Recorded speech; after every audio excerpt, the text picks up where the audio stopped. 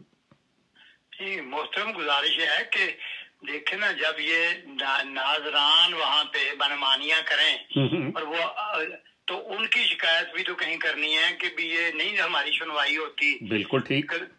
تو اس وقت لوگ پریشانی کے عالم میں ناظران سے جب ایک سریحن ناانصافی، آپ مثال کے طور پہ واقعات تو بہت سارے ہیں اس طرح کے، لیکن میں ایک ہی آپ کو بتاتا ہوں کہ ابھی یہ 1974 کا جب واقعہ ہوا ریلوے اسٹیشن والا، تو اس وقت خلیفہ کے علم میں نہیں تھا سارا کچھ. انہوں نے ناظر امور عامہ نے جو کچھ کیا تھا، ناظر وہ عمومی صدر عمومی وغیرہ نے، انہوں نے خود ہی پلاننگ کر کے وہ سارا کچھ کیا اور خلیفہ کو لاعلم رکھا. یا وہ خود بھی دلچسپی نہیں رکھتے تھے خلیفہ صاحب. سوری، اگر آپ یہ کہہ رہے ہیں کہ خلیفہ کے علم میں نہیں تھا، اس کو لاعلم رکھا، پھر تو وہ بے قصور ٹھہرتا ہے. یہ ضرور ہم کہیں گے کہ بھائی ان کا طریقہ کار جو تھا وہ ان کی خلافت اتنی مطلب نظام کے اوپر مضبوط نہیں تھی، یا اپنے جو ان کے انڈر لوگ تھے ان پہ مضبوط نہیں تھی، لیکن اس کا قصور تو نہ ہوا اگر اس کے علم میں نہیں تھا. مطلب کوئی ایسی چیز جیسے آپ کہہ رہے ہیں کہ انصاف نہیں ملتا تھا، سنوائی نہیں ہوتی تھی باتوں کی، تو اس میں آپ کوئی سی ایک اسپیسیفک واقعے کی بات کر سکتے ہیں کہ دیکھیں یہ واقعہ ہوا، ناظران کے پاس گئے، قضاء کے پاس گئے، لیکن انہوں نے انصاف دینے سے انکار کر دیا اور خلیفہ کے پاس شکایت کرتے ہیں اور خلیفہ کہے کہ میں مجبور ہوں یا میں کچھ نہیں کرتا یا مجھ سے بات نہیں، ایسی کوئی بات ہے؟ ہاں اب دیکھیں میں اس کے اب ایک دو واقعات بھی بتا سکتا ہوں. مثال کے طور پہ یہ جس وقت ذوالفقار علی بھٹو کے الیکشن ہوئے ہیں، ان دنوں یہ مرزا فرید جو ہے یہ لاہور میں میڈیکل کا طالب علم تھا اس وقت وہاں پہ. تو اس وقت خلیفہ صاحب کو، مرزا ناصر کو جرمنی سے کسی فدائی احمدی نے ایک مرسیڈیز کار تحفہ میں دی تھی خلیفہ صاحب کے لیے. وہ کالے رنگ کی مرسیڈیز کار تھی. تو وہ بھی کار لے کے تو وہاں پہ لاہور میں چلا گیا وہ مرزا فرید، اور وہاں جا کے لاہور ہیرا منڈی میں بھی وہ کار دیکھی گئی، فوٹو کھینچی گئی، اخباروں میں اس کی فوٹو آج بھی موجود ہیں. تو اب یہ سارے چرچے ہوئے وہاں پہ، تو خلیفہ نے اس کے اوپر کوئی ایکشن نہ لیا کہ یہ کیوں ہوا، کیسے ہوا. بھائی نہیں، وہاں پہ اوپر لکھا گیا باقاعدہ سرخی کہ قادیانی خلیفہ کی کار ہیرا منڈی میں. اب دیکھیں اس کے اوپر ذرا بھی ان کو نہیں کچھ. بڑی اچھی بات، بالکل ٹھیک. اسی طرح کا چلیے میں آپ کو تھوڑا سا اس کا دے دیتا ہوں کہ جیسا مطلب ہم نے بھی سنا اور اس وقت کی بات ہے، ان کے دور کی بات ہے کہ ان کے داماد جو مرزا غلام احمد صاحب کی سب سے چھوٹی بیٹی امت الحفیظ کا بیٹا، اور ان کا داماد تھا پاشا شکری بیگم جو ان کی بیٹی تھی خلیفہ ثالث کی، اس کا خامند. اس نے اپنے بچوں کی گورننس کے ساتھ تعلقات بنا لیے اور یہ وہ کر لیا. اس واقعے کے اوپر مطلب جو کہ ہم نے اس دور میں سنا، کہ یہ صحیح ہے کہ خلیفہ صاحب نے کوئی ایکشن نہیں اس کے خلاف لیا تھا؟ جی بالکل درست بات ہے. میاں پاشا کے ساتھ بی بی شکری کا ساری عمر جھگڑا چلتا رہا، تو وہ کوئی فیصلہ نہ ہوا. ان کے دور کی بات ہے، مرزا ناصر کے دور کی بات ہے. ہم ادھر ہی تھے، سارا کچھ اس کے کہانیاں سنتے تھے کہ یہ کچھ ہو رہا ہے. بلکہ وہ بی بی شکری کے 2 بیٹے بھی پیدا ہوئے، اور وہ بیٹے جو تھے وہ اب ایک عجیب سی بات لگے گی کہ ان بیٹوں کی شکل بالکل پاشا سے نہیں ملتی. آج بھی آپ دیکھ لیں اس کے پاشا کے ساتھ، اور اس کا یہی جھگڑا تھا پاشا کا کہ یہ میرے بیٹے نہیں ہیں. تو اس کا مطلب آپ کہنے کا مطلب آپ کا یہ ہے کہ شکری جو امت شکور خلیفہ ثالث کی بیٹی تھی اس کے تعلق اس کے خامد کے ہی نہیں بلکہ اس کے اپنے بھی تعلقات کسی غیر مرد کے ساتھ تھے. دونوں کا ہی معاملہ تھا الگ الگ.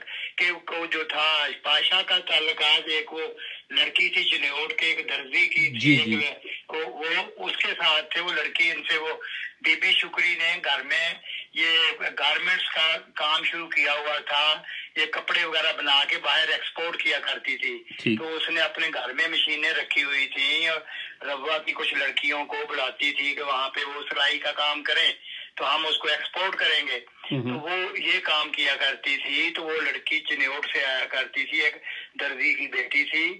تو اس کے ساتھ اس کو ایک دو دفعہ اس کو رائڈ دینی پڑی پاشا کو.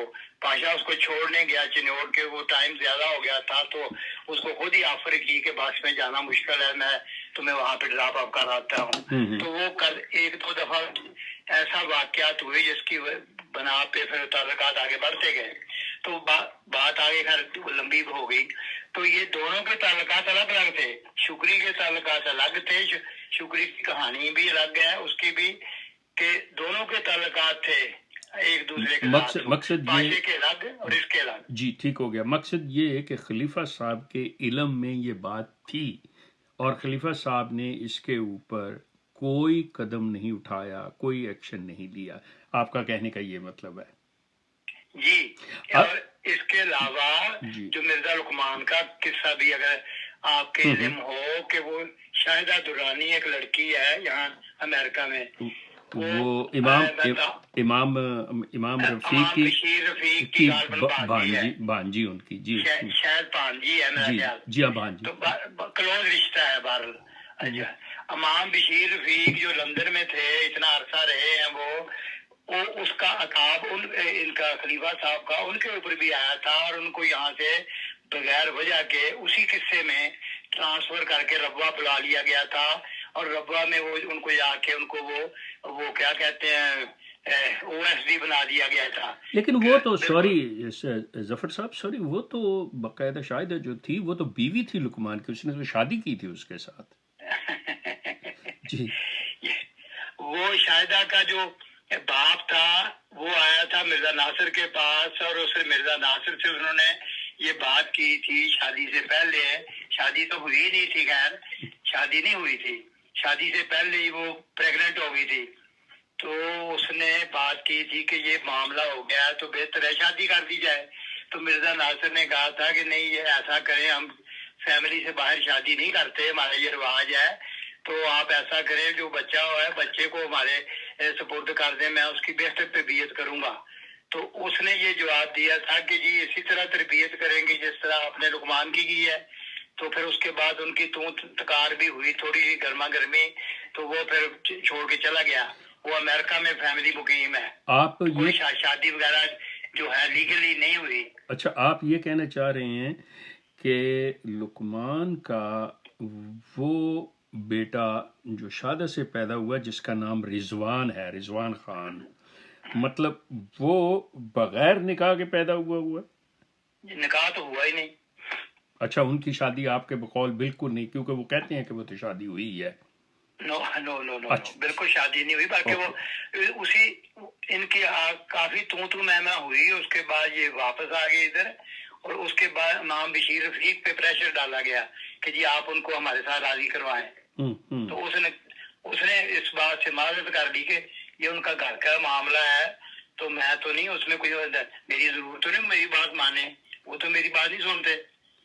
تو یہ جو آپ نے فرمایا شروع کے اندر, چلیے میں تھوڑا سا واپس لے کے چلتا ہوں آپ کو, کہ وہ 74 کا جو معاملہ ہوا, وہ ربوہ اسٹیشن کے اوپر جو لڑائی جھگڑا ہوا, اس میں آپ کیا سمجھتے ہیں کہ وہ آپ کے غالباً ہم نام ہی تھے اس وقت کے اسٹیشن ماسٹر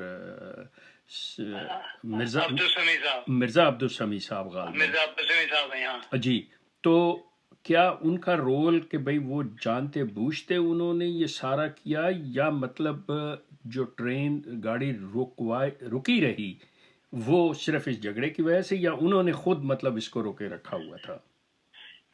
یہ انہوں نے ساتھ دیا تھا پورا پورا، وہ بڑے جانسار تھے جماعت احمدیہ کے، تو انہوں نے باقاعدہ پلاننگ تھی، اس میں سارے شامل تھے۔ صدر اس وقت جو تھا یہ عمومی جو تھا وہ تھا اپنا چودھری بشیر احمد، چودھری بشیر احمد تھا صدر عمومی۔ وہ اس کا نام، اس کا خاص پہچان ہے کہ چودھری بشیر احمد پھلیری اس کو کہتے تھے۔ اچھا، پھلیری اس لیے کہتے تھے کہ ان کے ہاتھوں کے اوپر سفید چٹاک کے نشان تھے، ہاتھوں کے اوپر، وہ جو بیماری ایک ہوتی ہے اس کو کہتے ہیں، اسکن تو کی، اس لیے ان کا نام بشیر احمد پھلیری کہا جاتا تھا ان کو۔ ٹھیک ہے، اور انہوں نے یہ سارا کام جو تھی پلاننگ کی تھی، اور مرزا عبدالسمیع صاحب کو انہوں نے، وہ تو ان کے تابع دار تھے، اور انہوں نے اس کو گاڑی کو رکوایا تھا باقاعدہ۔ ظفر صاحب آپ اس وقت روا میں تھے؟ ہاں میں روا میں تھا۔ آپ کی عمر کیا تھی اس وقت؟ میری عمر آپ گن لیں بھی نہیں، اس وقت مطلب اندازن آپ خدام میں تھے، انصار میں تھے، چلیں یہ بتا دیں۔ ابھی میں کیا اس کو گن کے بتاؤں کہ میری، نہیں آپ اس وقت خادم تھے کہ انصار تھے؟ میں 1974 میں میرا خیال ہے خدام میں ہی ہوں گا میں، کیونکہ بس اس کو کیلکولیٹ تو نہیں کرنا۔ نہیں ٹھیک ہے دیٹس فائن۔ اچھا آپ تھے تو آپ بھی ان میں شامل تھے جو جن لوگوں نے ٹرین پہ حملہ کیا تھا؟ نہیں ہم تو گھر سے نکلے نہیں۔ اچھا، مطلب آپ روا میں تھے لیکن آپ اپنے گھر میں تھے، آپ اس بلوے میں شامل نہیں ہوئے؟ نہیں، ہم گھر سے نہیں نکلے۔ آپ کو صرف اطلاع ملی ہیں کہ یہ چیزیں ایسے ہوئی ہیں؟ جی۔ کس سے آپ کو پتا چلا کہ اسٹیشن پہ یہ جھگڑا ہو گیا؟ یہ ایک تو شور شرابہ ہوا ہے وہاں پہ محلے میں، ایک تو بات یہ ہے۔ آپ کا محلہ کتنی دور تھا اسٹیشن سے؟ میرا گھر اسٹیشن سے بالکل قریب ہے۔ اچھا، مطلب شور شرابے کی وجہ سے پتہ چلا۔ اوکے۔ اور بعد میں کسی آپ نے مطلب جن کو چوٹیں ووٹیں لگی ہوں یا جو شامل ہوئے ہوں ان خادموں نے، انصار نے آپ سے بات کی ہو؟ ہاں بہت سے ہیں، ان میں سے مثلاً ابھی بھی وہ سویڈن میں مقیم ہیں، یہ ان کے وہ تھے وہاں پہ اسٹیشن کے بیک سائڈ پہ ان کا بہت بڑا گھر ہے، یہ وہ ناظم قضا بھی رہے ہیں، میرا نام ذہن سے ان کے نہیں یاد آ رہا۔ اچھا، ان کے گھر میں انہوں نے وہ جامعہ کے اور ہائی اسکول کے خدام کو اکٹھے کیا تھا، ڈنڈے وغیرہ دے کے، اور وہ ہاکیاں ڈنڈے لے کے وہاں بیٹھے تھے۔ ریلوے اسٹیشن سے آپ نکلے نا باہر تو باہر پہلے مکان ہے لیفٹ سائڈ کو، بہت بڑا مکان ہے، ناظم قضا بہت دیر رہے ہیں، لال سی داڑھی تھی ان کی، ابھی نام میں سوچتا ہوں ان کا نام نہیں یاد آ رہا۔ وہ جو محمد احمد جلیل تھے وہاں وکیل، ان کے بھی وہ رشتے دار ہیں، ملک سیف الرحمان جی۔ ہاں وہی، اور ان کی رشتے داری ان کے ساتھ خلیفہ صباح الدین بھی ہیں، اور وہ رشتے دار ہیں سارے یہ آپس میں۔ آپ کا کہنے کا مقصد یہ ہے کہ یہ سارا کچھ پلاننگ کے ساتھ انہوں نے مار کٹائی کی، زیادتی کی، ساری پلاننگ کے ساتھ یہ بات ہوئی؟ ہاں کوئی شک نہیں اس میں۔ اسٹوڈنٹس نے، وہ طلباء نے مطلب کوئی ایسے نعرے وارے نہیں لگائے تھے جاتے ہوئے؟ نہیں، وہ بات ایسے جب پہلی دفعہ وہ آئے ہیں ملتان سے جب آئے ہیں تو اس وقت تو آ کے انہوں نے ان کا طریقہ کار یہ تھا کہ جب گاڑی آگے کھڑی ہوتی ہے ریلوے اسٹیشن پہ تو انہوں نے وہ پرانے اخبار جو الفضل یا وہ اس طرح کے پمفلٹ وغیرہ جس میں کوئی تبلیغ ہو وہ ان کو گاڑی والوں کو پیسنجر کو دیتے تھے آگے بڑھ کے، انہوں نے ڈیوٹیاں لگائی ہوئی تھی۔ ظفر صاحب یہ صحیح بات ہے کہ مطلب روا پہ جو گاڑی کھڑی ہوتی تھی، خاص طور پہ چناب ہی ایک مین گاڑی ہے، باقی تو لوکل ہوتی، تو باقاعدہ یہ جماعت مطلب تبلیغی انداز میں اپنا لٹریچر جماعت گاڑی میں تقسیم کرتے تھے؟ آپ نے بھی کبھی کیا؟ نہیں میں ایسے کوئی کاموں میں نہیں شامل ہوا، اوکے تو یہ ہم نے دیکھا ضرور ہے کہ آگے بڑھ کے یہ پرانے جتنے ان کے اخبار میں فضل ہوتے تھے یا اس طرح کے، کیونکہ نئے تو نہیں پرنٹ کرواتے تھے، یہ پرانے جتنے بھی خلیفہ کے خطبے اس میں ہوتے تھے یا اس طرح کی چیزیں ہوتی تھی، تو وہ کو گاڑی کے پیسنجر کو ہاتھوں میں تھماتے تھے جلدی جلدی. اچھا 8-10 لڑکوں کی ڈیوٹی ہوتی تھی، 8-10 لڑکوں کی ہر دفعی کہ جب گاڑی آئے تو دوڑ کے کھڑکیوں میں سے ان کو دے دیں ان کو پڑھنے کے لیے. تو وہ ان کو پکڑاتے تھے. اب انہوں نے جب ایسے کام شروع کیا تو انہوں نے اٹھ کے تو وہ جو بھی کچھ کہنا تھا، اچھا مطلب انہوں نے اس کے جواب میں نعرے وارے ایسے لگائے، اور انہوں نے پھر ان کی واپسی کا انتظار کیا اور باقاعدہ پلاننگ کے تحت ان کو مارا گیا. اب وہ بات تھوڑی لمبی ہو جائے گی. میں کہہ رہا ہوں کہ انہوں نے بندے باقاعدہ اکٹھے کیے، وہ اس گھر میں ملک سیف الرحمان کے گھر میں اکٹھے کیے، وہاں پہ دے کے ڈنڈے وغیرہ کہ تم ریزرو فورس وہاں پہ بٹھائی، ریزرو فورس بٹھائی کہ جب ہمیں ضرورت پڑے گی. ایک انہوں نے گروپ بھیجا، پشاور 2-3 لڑکوں کا گروپ بھیجا وہاں سے تاکہ معلومات ملے کہ ان لڑکوں کی واپسی کب ہے اور کس ٹرین پہ آ رہے ہیں. وہ ان کا اسکیجول پتا کرنے کے لیے پشاور تک گیا، اور ایک گروپ سرگودا گیا. جو ادھر سے جب پشاور سے گاڑی آئی ہے تو انہوں نے ان کو اطلاع دی، اور سرگودا سے لڑکے بھی ان کے احمدی پہنچے ہوئے تھے، وہ ان ڈبوں میں سوار ہوئے، وہ جو گاڑی آ رہی تھی اس کے تاکہ نشاندہی کی جائے.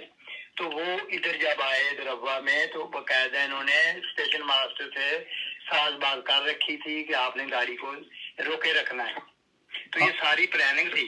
آپ شفیق کیسر کے نام سے واقف ہیں؟ ہاں جی.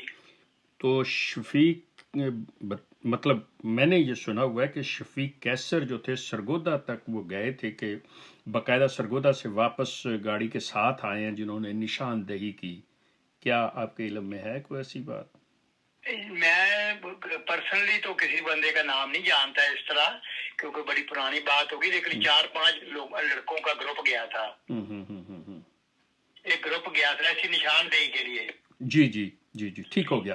چلیں یہ بات آپ نے جو بات کی، میں پھر دوسری طرف چلتا ہوں کہ خلیفہ ثالث کی بات کو لیتے ہیں. اب وہی خلیفہ ثالث کا داماد پاشا جو نواسا مرزا غلام احمد صاحب کا، ٹھیک ہے، شاہد پاشا شکری بیگم کا خامن، وہ جب پچھلے دنوں مرتا ہے تو اس کو بھی احاطہ خاص میں دفن کیا جاتا ہے بشتی مقبرہ کے. تو اس میں حرج کیا ہے؟ اس میں ہاں جی، اس میں حرج کیا ہے؟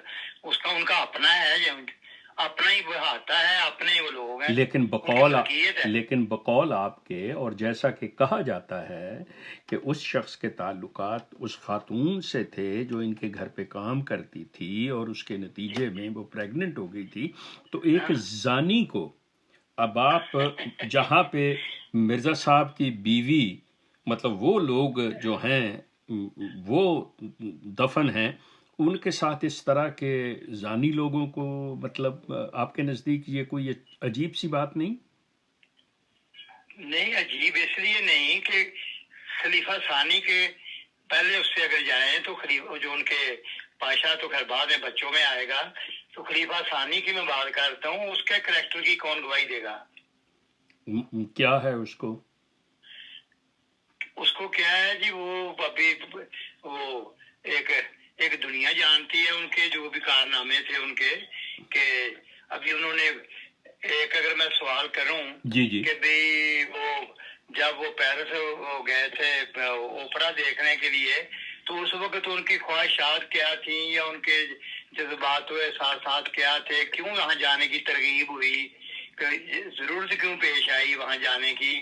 ظفر صاحب وہ تو اپنی جماعت کی تربیت کے لیے کہ وہ انسان یہ جان سکتا ہے کہ دنیا میں کیا فحاشی برائی پھیلی ہوئی ہے، کس سے وہ روکے، وہ کیا چیزیں ہیں. اگر وہ صرف اس چیز کو دیکھنے اور اپنی جماعت کی تربیت کرنے کی غرض سے گئے تو میرا نہیں خیال کہ کوئی وہ اتنی بڑی ہے. اگر وہ اس میں اپنی جنسی خواہشات پوری کرنے گئے ہوں تو ہم ان کو الزام دے سکتے ہیں، لیکن اگر وہ اس انداز سے گئے ہوں کہ اچھا میرے علم میں ہونا چاہیے کہ یہ کیا کچھ ہو رہا ہے، تو پھر تو کوئی ایسی بات مجھے نہیں نظر آتی۔ نہیں، درست ہے بات آپ کی، ٹھیک ہے، میں آپ سے متفق ہوں، لیکن بات میں یہ بھی سمجھنا چاہتا ہوں کہ بھی اگر اس طرح ہی علم حاصل ہوتا ہے، ہو سکتا ہے، تو پھر تو ہم اللہ کو بھی نہیں دیکھا ہوا، پھر اللہ کے پاس ہی پہلے جا کے تصدیق کرنی چاہیے ہمیں کہ اللہ کہاں ہے، تو اس کے بعد ہم یقین کریں کہ اللہ واقعی ہے۔ اسی طرح ہی ہم ابھی اس زمانے میں بیٹھے ہیں، نبی پاک صلی اللہ علیہ وسلم نہیں ہے، تو ہم ابھی نبی پاک صلی اللہ علیہ وسلم کو پہلے جا کے دیکھ کے آئیں، تو پھر لوگوں کو بتائیں کہ ہاں یہ تسلی کی بات ہے، تو اس پہ یقین کر لیں، یہ تربیت ابھی صحیح ہوگی۔ اب مس روفو کو لاہور سے لایا گیا، اٹیلین ڈانسر کو، تو وہاں قادیان میں رکھا گیا، قادیان میں، تو اس کے اغراض و مقاصد کیا تھے، وہ اس نے کیا وہاں پہ آ کے تربیتی کلاسیں منعقد کی تھی وہاں پہ۔ اس نے تو انگریزی اس کے خاندان کے خلیفہ صاحب کی بیگمات کو انگریزی پڑھانی تھی، وہ تو اس لیے آئی تھی۔ ہاں نہیں، ٹھیک ہے بات، وہ تو اس طرح کے تو ہمارے مربیان بھی افریقہ میں بہت سارے گئے ہیں ایک زمانے سے، جو ہم اس وقت ہائی اسکول میں تھے تو اس زمانے میں جایا کرتے تھے، تو ان کی بیویاں ادھر ہی، وہ شادی کے فوراً بعد ہی وہ بھیج دیا کرتے تھے ان کو، تو بیویاں ادھر رہیں ربوہ میں، تو وہاں افریقہ میں گئے، وہاں جا کے انہوں نے بے شمار اولادیں پیدا کی وہاں پہ، ان کے ثبوت تک موجود ہیں، ان کے ابھی آج تک خط آتے ہیں، ان کے وہ جو بچے وہاں پیدا ہوئے ہیں ناجائز، ان کے خط وہ دو ایک میں دکھا بھی دیتا ہوں، میرے پاس بھی ہیں وہ ثبوت۔ اچھا تو اب مسئلہ یہ ہے کہ یہ ان کو تو یہ کہہ دیتے ہیں نا کہ وہ زیر تبلیغ ہیں، تو مس روفو بھی زیر تبلیغ تھی، وہ بھی 9 مباحین میں تھی، اس لیے نہیں اس نے بیعت کی تھی، جو 9 مباحین کہہ رہے ہیں آپ نے، اس نے بیعت کی تھی خلیفہ ثانی؟ ابھی وہ تو اس کی تحقیق میں تھی۔ اچھا، تو مطلب مباحث نہیں ہوئی تھی نا ابھی؟ ہاں، قریب تھی۔ ہاں اچھا، آپ جو کہہ رہے ہیں آپ کے پاس ثبوت ہیں، جو خطوط آتے ہیں افریقہ وغیرہ سے آپ کے پاس ہیں، آپ مجھے بھیج سکتے، کیا وہ آپ مجھے بھیج سکتے ہیں؟ اس میں بڑی ایک مجبوری ہے کہ وہ میرے بالکل قریبی عزیز ہیں، بہت ہی قریبی، اور میں اس لیے اس کو تش تل بام نہیں کرنا چاہتا، تو ہاں یہ مسئلہ ہے کہ میرے خاندانی حالات خراب ہوتے ہیں۔ اچھا چلیے، میں اپنی یہ جو ہمارا گفتگو کا حصہ ہے، مطلب جتنا، اس کو ختم کرنے سے پہلے ایک بات آپ سے، ایک سوال پوچھ لیتا ہوں کہ آپ ایک جامعہ کے استاد تھے، غلام باری سیف صاحب۔ جی بہت ہی مشہور ہستی ہیں۔ کس حوالے سے، کس لحاظ سے مشہور ہستی ہیں؟ آپ نے کیا ذکر شروع کر دیا ان کا؟ جی I'm sorry اگر تکلیف دے ہے تو میں معذرت چاہتا ہوں۔ جی نہیں مجھے تکلیف نہیں کوئی ہوئی، نہیں، میرا مطلب بعض چیزیں ہوتی ہیں، انسان کہتا ہے کہ یہ بڑی تکلیف دہ بات ہے، اگر ایسی ہے تو میں معذرت چاہتا ہوں۔ جی نہیں وہ یہ تکلیف نہیں ہوئی، ان کی جدائی محسوس ہوئی۔ یہ آپ نے کیا کہہ دیا کہ کس حوالے سے آپ کو جدائی ان کی محسوس ہوئی ہے؟ جی وہ بڑی جو تھی ہما جہت وہ شخصیت تھی۔ ماشاء اللہ۔ اچھا، ذرا روشنی ڈالیں گفتگو ختم کرنے سے پہلے۔ جی وہ حدیث کے پروفیسر بھی تھے وہاں پہ، ایک تو ان کی یہ خوبی تھی۔ اچھا جی، حدیث کے پروفیسر بھی تھے بڑے، جس طرح آج کل ان کے تقریباً وہ فوٹو کاپی کہہ لیں یا چیلے کہہ لیں یا حافظ مظفر ہیں، تو وہ گو ان کے ساتھ شاید تعلق نہ ہو، لیکن بہرحال وہ ان کی وہ فوٹو کاپی لگتے ہیں۔ اچھا، تو حافظ مظفر احمد جو بھی ہے آج کل زندہ ہے، تو یہ اپنا غلام باری صاحب جو تھے، ایک تو وہ دوسرے بڑے وہ ملنسار قسم کے تھے، لوگوں کے ساتھ بڑا گھل مل جاتے تھے، اور بہت زیادہ گھل مل جاتے تھے اپنے اسٹوڈنٹس کے ساتھ کہ لوگوں کے ساتھ؟ ہاں اسٹوڈنٹ جو ہوتے تھے نا، کم عمر اسٹوڈنٹ، اچھا، تو ذرا ہلکی عمر کے اور ذرا کوئی پولے پالے سے گول موڑ سے، تو ان کے ساتھ کافی وہ شفقت بھی، وہ شفقت کا سلوک بھی وہ دست شفقت ضرورت سے ان کے سر زیادہ پہ رکھتے فرمایا تھے وہ، کرتے تھے۔ مطلب اچھا جی۔ تو ان کے بیٹے ہیں یہاں ڈاکٹر عبد الخالق، وہ ادھر فضل عمر اسپتال میں نے سنا تھا وہاں ہیں، تو میرا ان کے ساتھ بھی ہے الیکس ڈاکٹر عبد الخالق، اور ایک ان کا بڑا نوٹوریس قسم کا بیٹا تھا، وہ شاید سنا ہے پچھلے سال فوت ہو گیا ہے، شعیبی شعیبی شعبی وہ شیب کر کے جی۔ نام تھا، وہ اس نے بھی وہاں بڑی بدماشی پھیلائی ہوئی تھی ربوہ میں، تو وہ کہیں نہیں میں ذکر کے یہ ساتھ اچھا، وہ تو بیٹے کا تو خیر ہم کرتے ہیں، لیکن ان کی مطلب صرف ملنا ملانا یا اچھے خوبصورت لڑکوں سے ملنا، میرا مطلب یہ تو کوئی ایسی بات نہیں ہے۔ ہاں اور نہیں بات، ہاں ٹھیک ہے، باری صاحب اچھی کی بات۔ اور کون سی مطلب ایسی چیز جو آپ کو مطلب آپ نے کہا کہ بھئی تکلیف دہ چیز ہے، مطلب کیا ایسی نہیں تکلیف تو سر میں جدائی کی وجہ سے کہا ہے کہ ہم ابھی ان کو دیکھ نہیں رہے، اب وہ ہم سے جدا ہو گئے ہیں، بڑے اچھے لگتے تھے، ملتے جلتے آتے جاتے، ہنستے تھے، ملتے تھے، ہم تو خیر ہمارے تو بزرگ تھے، تو ہم ویسے بھی اس وقت اس ایج سے نکل گئے تھے۔ اچھا جن دنوں وہ اپنے ادھر ادھر حلقہ احباب میں کافی وہ مقبول تھے، تو بڑے ہنسمکھ تھے، یعنی لوگوں میں کافی وہ محفل میں جان ڈال دیتے تھے جب بھی گفتگو کرتے تھے۔ ظفر صاحب، بات یہ ہے کہ آپ کے ساتھ یہ گفتگو کا سلسلہ بالکل جاری رہے گا، اور ایک کافی ابھی لمبا عرصہ اور بہت کچھ باقی ہے، بڑے نام ہیں، بڑے واقعات ہیں جو آپ سے جاننے ہیں۔ میں آپ کا تہہ دل سے مشکور ہوں اس سلسلے میں، اور ہماری گفتگو دوبارہ یہاں سے ہی ہم دوبارہ شروع کر لیں گے، ٹھیک ہے سر؟ اچھا جی، جزاک اللہ جی۔ آپ کی